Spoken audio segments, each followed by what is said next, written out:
that mankind may have life and have it more abundantly. This is the everlasting promise of nature.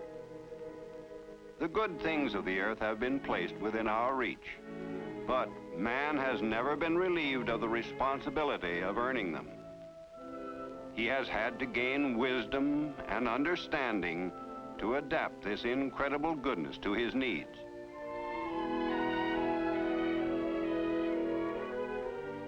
And so, through the years, man has watched and studied the great natural forces that were meant to serve him.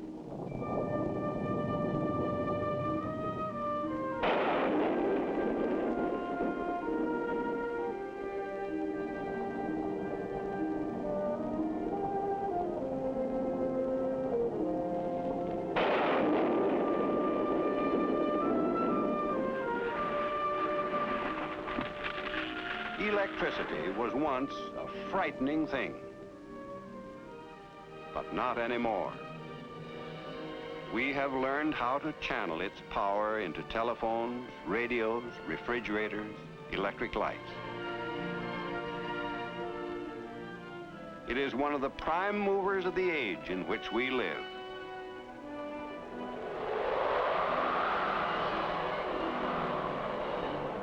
The wind was a wild, untamed thing, comrade of space and the stars, until man learned how to make it work for him.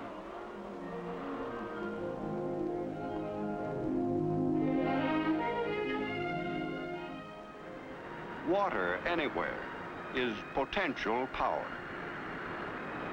but uncontrolled it is also unpredictable.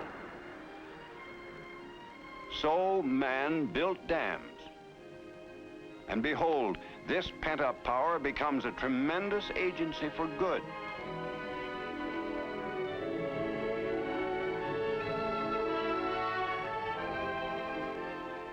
Here is desolation. Good land once, until man let the topsoil wash away. But topsoil is the very source of life, and man is learning to conserve it so that nature may give more abundantly of all the growing things of field and hill. In his endless struggle to avert starvation, man has been striving for a better understanding of nature's laws. The gains he has made are witnessed in our bounteous crops. Even so, and quite as the Bible warns us, there's a time for sowing and a time for reaping. But the time for reaping is so very short. That perhaps is why man has always made so much of harvest, made it a time of festival or prayer. For he knows his life depends on swiftly gathering in the bounty nature gives him.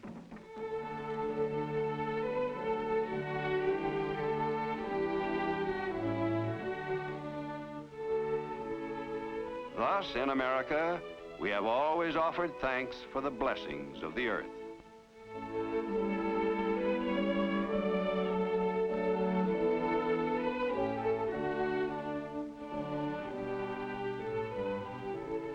Which reminds us how the harvest tided our forefathers through lean and hungry winters. By the same token, spring has ever been a time of rejoicing, of joy in the promise of still another harvest, when field and tree again bring forth a profusion of delicious gifts that beckon us to come and gather in. But nature has a way of holding out her bounty, then snatching it away. All too quickly it is gone.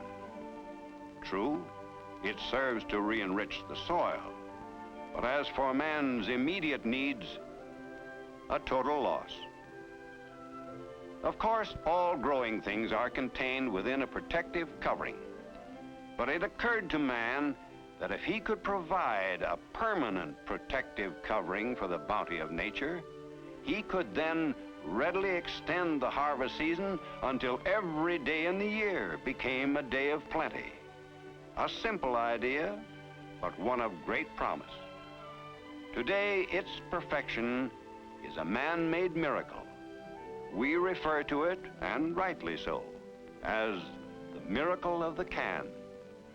But we've been talking about man as if women didn't exist, which is most unfair. Let's go back to a hot summer's day around the year 1900, when in households across the land this was happening.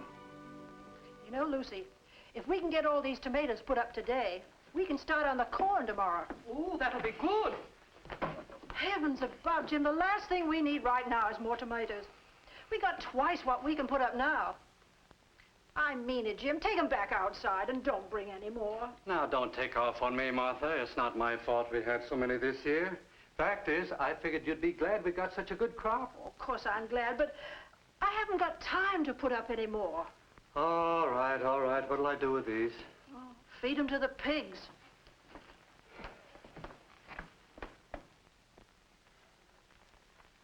Huh? Feed them to the pigs. What a waste of good tomatoes. Yes, waste was the word, and no way to beat it. But along about that time, things were happening that would change all that. You know, John, I hear they're putting up fruits and vegetables better than we can now, over near Fairport. Who is they? The canneries. And what with the sugar and all the other seasoning and the cooking and whatnot, it costs less, too. Well, if that's true, why do you slave over a hot stove when you can get them right down at the store? For that matter, why do I waste my time with these trees and bust my back over the plow? Golly, next season I'll put in smaller crops. No, bigger crops. Bigger? Now, how in the world do you figure that? Well, it's our chance to save some money. Why, we can sell our fruit to the canneries and plant more and more things to sell them right through the seasons. And then if the crops come in good, we can put by enough money to send the boy to college. So he can be a better farmer than me and grow more crops? Sure, to sell to the canneries. You know, Mary, that's quite an idea you've got there. That it was, and it caught on. Farmers began to plant more and more acres, improved their yield, lifted their farm incomes to higher levels, adding purchasing power that gladdened the hearts of entire families. And a new agricultural era was in the making, all through the growing demand for canned foods. But in those days, progress was limited by the old-fashioned hole and cap can. Many things, for instance, had to be cut up and forced through the hole in the top of the can. Filling cans was therefore a slow process. After filling, a cap had to be soldered over the hole by hand, and that required a lot of work, to say nothing of an equally important element, time. Result? They just couldn't turn out canned foods fast enough to keep up with the growing demand.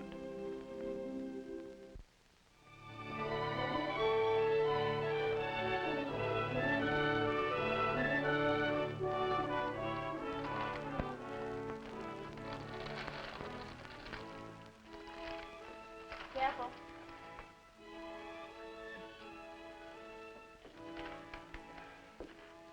What else, Mrs. Moran? Well, I need some peas, 3 cans of peas. There's your candy. That's the last of the peas, Mrs. Moran. Can't seem to stock up enough for you folks. Well, why don't you order more? Ma'am, I could order till the cows come home.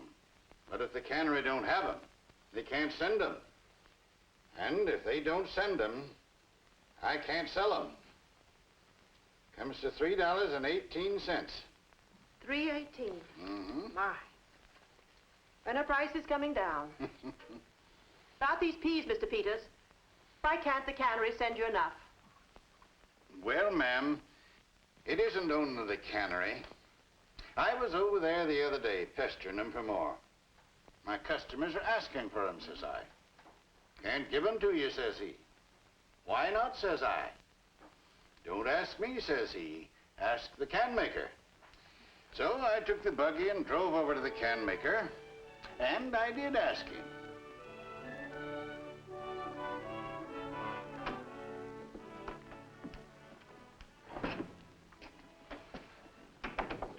I know you folks. You can't be told. You've got to be shown. So let's take a look around. Now, here's where we cut the body blanks.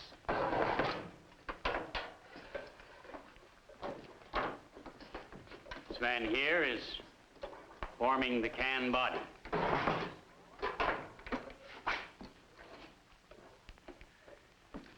Here he's soldering the side seams.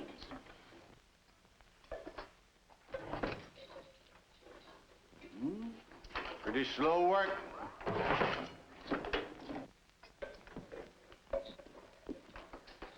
Over here, they're soldering on the tops and the bottoms.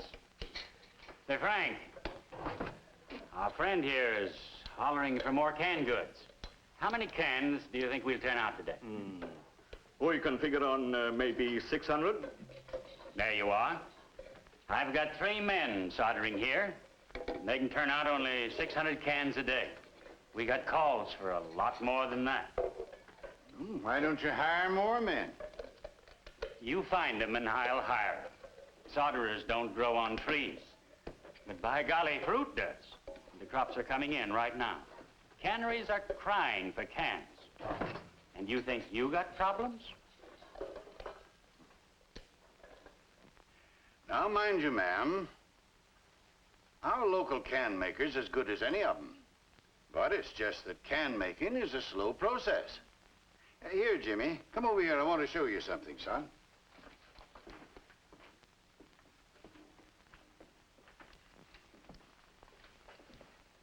Here's a lesson you learn in school someday. Crop and can geography, you might say. Now, here's us. Here's the can-making plant. Here's the cannery. Here's the farmland. Farmers are planting more land all the time, putting in more and more crops, because the cannery is here to take care of them. Now, just imagine this same thing taking place all over. Oh, there are lots of canneries and can makers in the growing areas. But when harvest time rolls around, the crops come in, it's the same story everywhere. They're all swamped with orders that they just can't fill. Yes, it was apparent that the task of serving a whole nation was too big for the can production capacity available in those days. The need was clear for a pooling of resources in the interest of better experimentation, research, engineering skill, and greater can production. So, many can makers did combine their facilities and pool their knowledge to form the American Can Company. Thus, in 1901, was laid the foundation for advancements in can making destined to serve mankind in war as well as peace. But despite much early progress in can making, it continued to be a slow process. Part of the trouble was the can itself. It didn't lend itself to mass production. Then came a development that was to have far-reaching effect. Say, you're right, Harry. This is different. Certainly is a new basic idea in can making. Let me see that.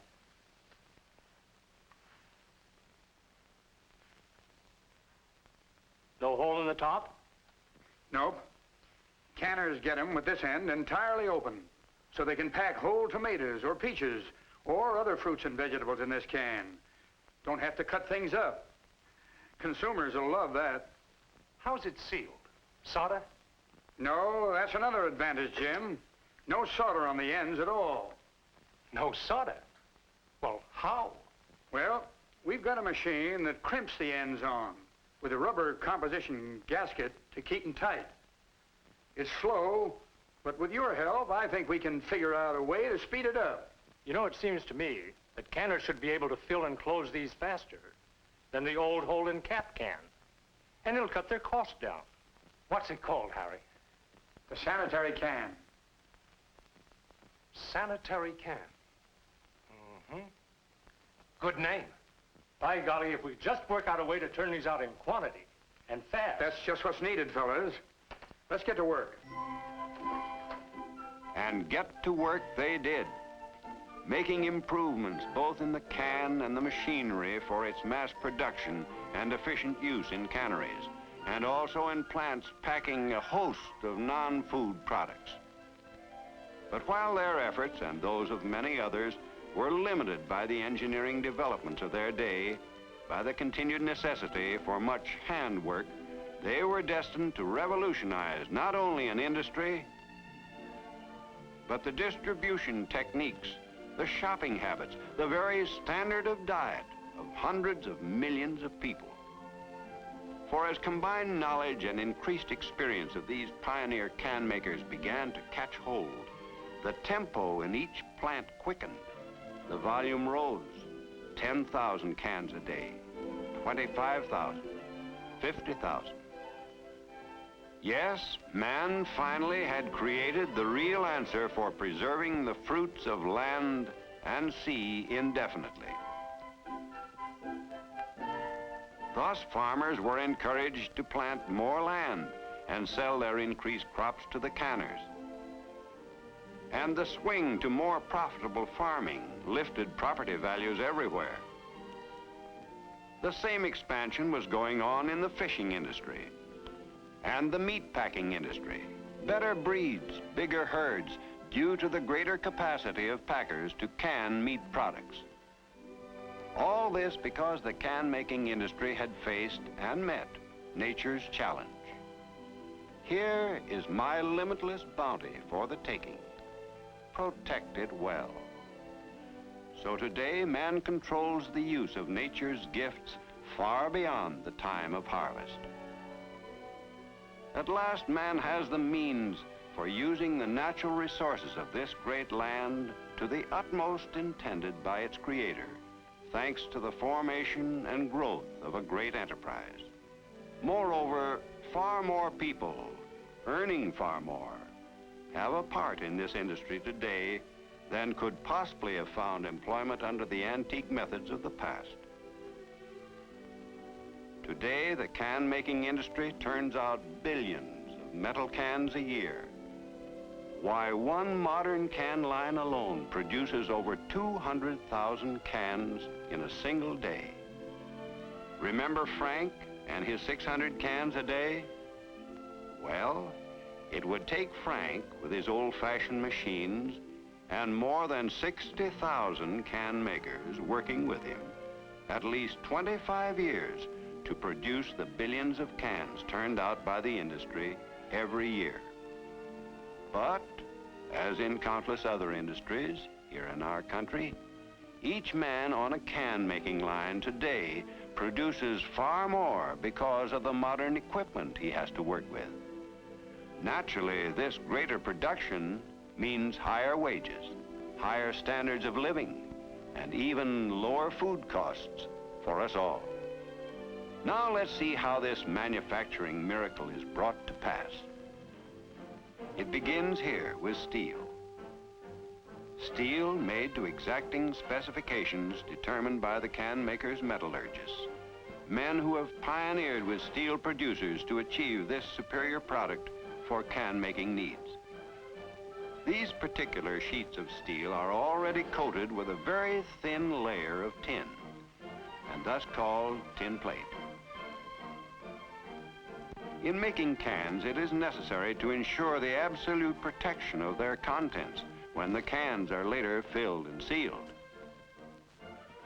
So the coating being added here is an additional protective enamel lining used for certain products.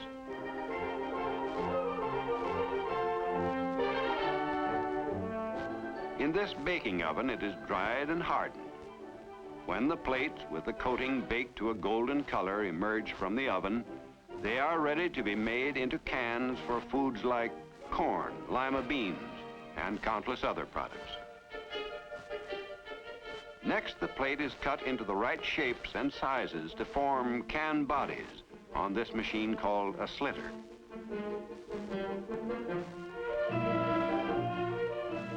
are body blanks. Meanwhile, other plate, cut to proper size, is fed into machines which stamp out the ends and curl their outer edges. Into the curl of the ends is injected a rubber gasket material. Graphically illustrated, it looks like this. Later on, when the ends are seamed on the can body, this material will provide an airtight bond between the body and the end pieces. Now to make the can body. This body maker actually operates too fast for us to see how the can body is formed.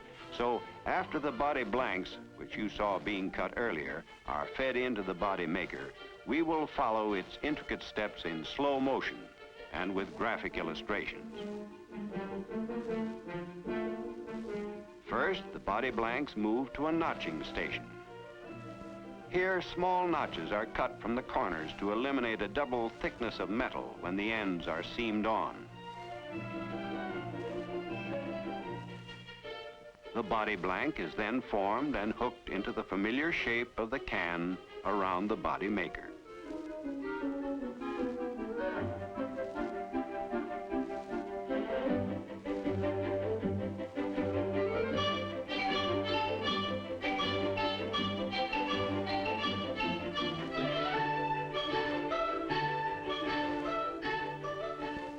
Next, they are bumped to form and tighten the side seam.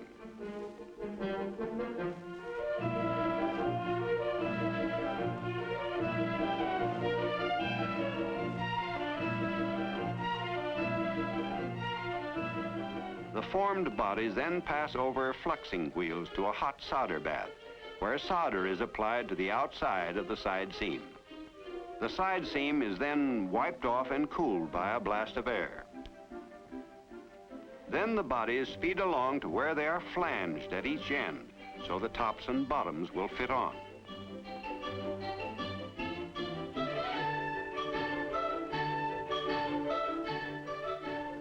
Here you will see why the body blanks were notched. The notches eliminate a double thickness of metal where the side seam overlaps the flanged part. Only 2 layers come together at this point, thus permitting a perfect seal when the end pieces are seamed on. Here in the can-making plant, only one of the end pieces is double seamed in place, and the other end left open so the cans may be easily filled at the canneries. This operation is extremely important. It calls for the utmost precision.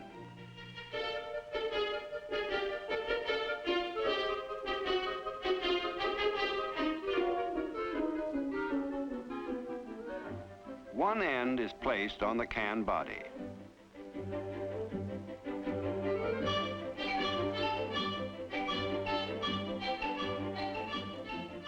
It curls over the flange on the body in precisely the right amount. Remember that rubber gasket material in the curl of the end pieces? Well, this material provides a bond between the layers of metal to ensure a permanent, airtight seal as they are pressed together to give us the finished double seam. Later, when the cans have been filled in a cannery, the other end will be double seamed on in the same way with exactly the same precision. But returning to the can-making line, our cans, with only one end seamed on, leave the double seamer ready for final testing. Fresh air is a wonderful thing, but not in a can. By means of air pressure, this machine detects a can that might leak air and tosses it out as a suspect, to be checked separately against a can like the red one we know to be a leaker. And that's it. The seemingly simple can requires such precision in its making that any variation in excess of a few thousandths of an inch are sufficient to cause automatic rejection. This ability to achieve high-speed production with such precision has placed the can manufacturing industry in the front rank of the mass production leaders of the world. But how do all these billions of cans get to the right place at the right time? Food cans, for instance. Well, that takes a lot of planning, a lot of experience, and good teamwork between the can manufacturer, the canner, and the farmer. Actually, there's hardly a minute of the day or night that you won't see trucks loaded with containers or freight cars similarly loaded on their way to the canneries scattered across the land. Such journeys are initiated at the canneries, but there's more to it than just loading a truck or freight car. Because with all man's controls, there's still one thing about nature he can't change: the uncertainty of the weather. So if the weather holds good, crops should be ready about the 30th. Give or take a day on either side. Mm-hmm. So you want your cans around the... Can you make it the 21st? 21st it is. How many? We better have 2 carloads a day till the pack is complete. You'll get them. Oh, I know I can depend on you. But if there's any change in the weather, you'll be hearing from us. We've got to be ready when the crop is. And that readiness depends upon the weather. But weather and its effect on a crop like peas, for example, is a mighty unpredictable thing. You can't depend on guesswork. That's why the American Can Company developed this machine, the tenderometer. It shows when a pea crop has reached the proper stage of maturity for best quality. Such information, together with the counsel of agronomists sent out by the can makers, helps canners and farmers select the right time for harvesting. Well, what do you think? I'd say you can start taking them in next Monday. Any special time of the day, or do you leave that up to me? Monday's okay with me. But sometimes unexpected things happen. Well, it's plenty hot out here. The temperature shot right up. We took another tenderometer reading this morning, and it shows our peas are going to be ready much sooner than we figured. We've got to have cans right away. Okay, Ed, of course we'll get cans to you. Well, don't worry, we'll get them there on time, too. And so it goes. For the entire can-making industry operates on this principle: enough cans at the right place, at the right time, to meet the canner's needs. Thus, every year, billions of cans go out into the world, packed with the yield of land and sea, to say nothing of myriads of other products for man's use. And every can must speak for itself. Wherever it's opened, whenever it's opened, whatever it contains, the contents must be in perfect condition. The word for that is dependability. Dependability, built by the eternal vigilance of modern industry and science into every single can. For whatever the contents, whatever their ultimate purpose, the goal is satisfaction. There is nothing more important than serving the health and well-being of multitudes of people. Providing protective containers for the food of a nation is such a service, about which here's something to remember.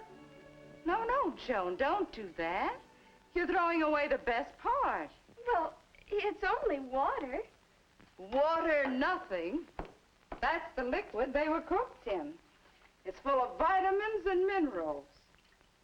Why, throwing this away would be like, well, like stewing a chicken and throwing away the broth. Right. For not only do canned foods contain as much nutrition as fresh cooked foods, but nature's own nutrients are sealed in when these foods are at their very best, and none of the precious values can escape. Now let's heat the liquid. And we'll add the peas just a few minutes before we're ready to serve. The liquid will keep them hot, and you know they are already cooked perfectly. You can depend on that.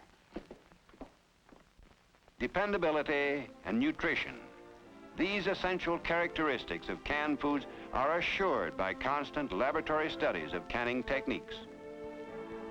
The first laboratory in the industry devoted to such studies was established by the American Can Company in 1906. Since then, scientific study and research have grown with the industry. Today, it reaches into every phase of canning and can making. Tin plate, for instance. Tin itself comes from far-off lands. Thus, every world crisis threatens its supply. The can-making industry is therefore working on coatings and bonding materials that will replace tin in can making, will be better than tin, and best of all, always available here on our own continent. Thus, industry constantly looks to the combined skills of science and manufacturing to solve many problems which directly affect our daily lives. For instance, behind this simple, familiar twist of the wrist lies a story of teamwork typical of the achievements in the can-making industry that bring the homemaker convenience and satisfaction. Here's how it came about. Ed, this is Mr. Ward, the coffee roaster I told you about. Mr. Ward, meet Ed Allen of our research staff. Pleased to meet you. Howdy do. Tell Ed what you're up against, Mr. Ward. Well, it's short and sweet. We pack coffee. Here's the container we're using. It's good, but it's not airtight. Now, you know coffee, when it's freshly ground and exposed to air, naturally loses freshness.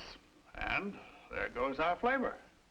After it's been on the shelf for a while, you can guess what we've got. Mm-hmm. Stale coffee, probably, if it stays there long enough. Right, and folks don't like it.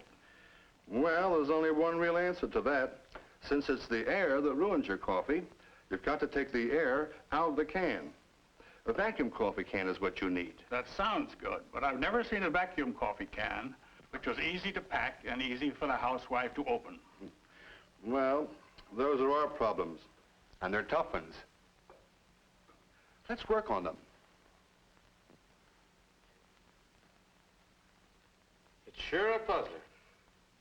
You've got to develop a can strong enough to hold a vacuum, and yet will be easy to open. Let me think it over a while. I'll try to come up with something.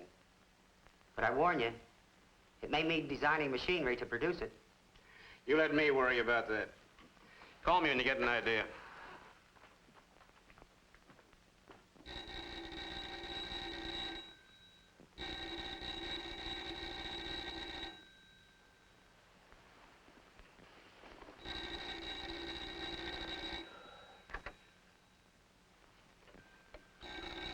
Hello? Hello? Phil, this is John. Got a pencil and paper? Huh? Wake up. This is what you've been waiting for. Grab a pencil. All right.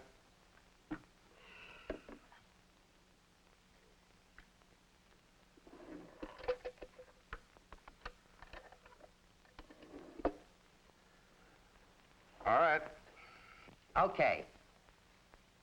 Draw yourself a sanitary can, only a little shorter and about 5 inches in diameter.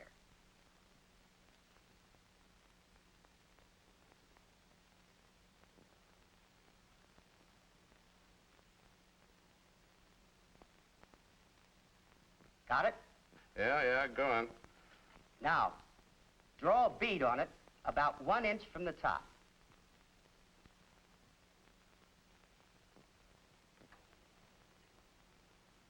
Right. Now, cut away part of the can to show the inside.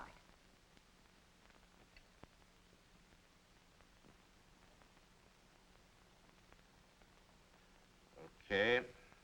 Now, inside the can, draw a collar from the bottom of the bead up to the underside of the cover and add a curl to the top of the collar.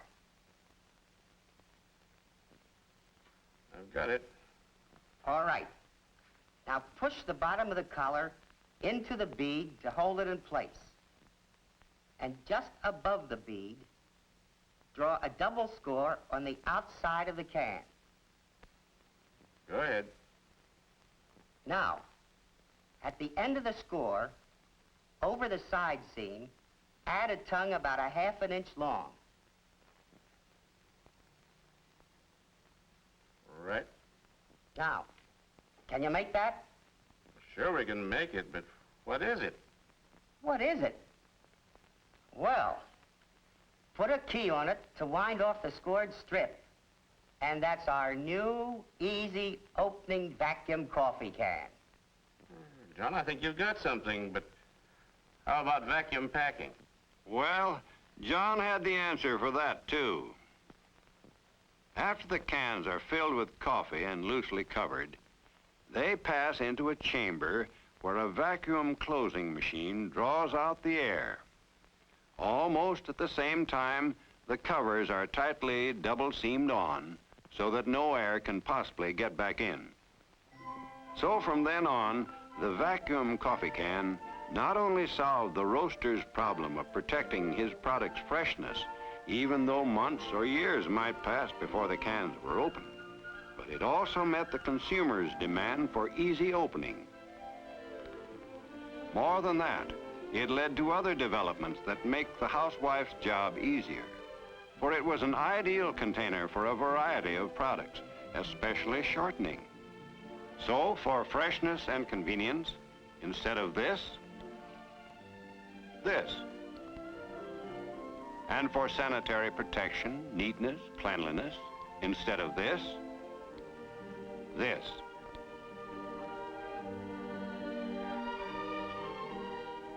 Or perhaps the whole story can be summed up in the vast difference between this and, with all it signifies in our modern way of life, this. So a basic idea, adapted to human needs, is like a pebble dropped in a pool. The need is the pebble. The pool, our democratic way of life. And the answer, the ring spreading ever outward, touching the lives of millions for everlasting good. That is why this key is not just a little household gadget, but a symbol of challenges met and victories won for the good of all. Many needs, many challenges, and many answers. Whether containers of steel or paper or a combination of both, they are products of a can maker's imagination and skills. Here are some of them, just a few. All of them we know, we recognize, each one instantly familiar to us from almost daily use. Many of their colorful and informative labels, as seen on store shelves, were skillfully lithographed and permanently baked on in the can-making plant, all as part of the can-making process.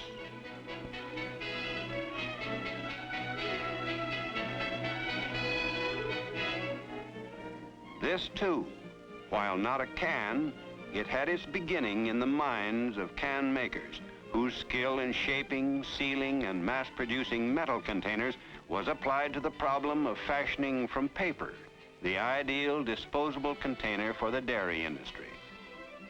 Yes, these containers are familiar because they are part of the pattern of our living, an essential, indispensable part of our way of life, even recreation. Just another type of can. Just as if these tennis balls were peas or beets or beans, they will come out as perfect as they were when they were put in. But while man may survive without tennis, there have been all too many occasions when a life has depended upon the blood plasma in that very same kind of can, coming out as perfect as it was when it went in. To the men and women who make the can, there could be no greater satisfaction than its use for a purpose such as this. Thus, every new idea sets in motion a succession of ideas that expand in ever-widening circles. So the miracle of the can continues, bringing to countless supporting industries added expansion and prosperity, to millions of people more jobs, greater security, and a better way of life. The can manufacturing industry ranks among the first 10 indispensable industries of the world. Hundreds of thousands of men and women in the United States, Canada, Hawaii, Alaska, and elsewhere depend upon its continuing prosperity. Its bright future is theirs.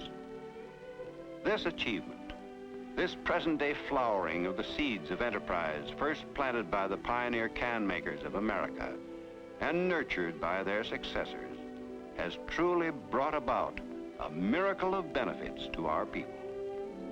A miracle which continues daily for all people.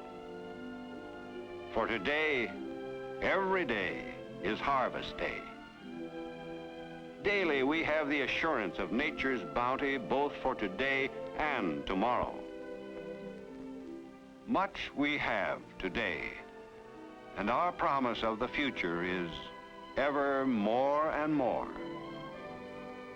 And just as harvest time means more than the ending of one bountiful season, but contains within itself the seeds of another fruitful spring, so this humblest little servant of your daily life contains not just a product, but symbolizes a more abundant life for all freedom-loving people everywhere in the world. This is the miracle of the can.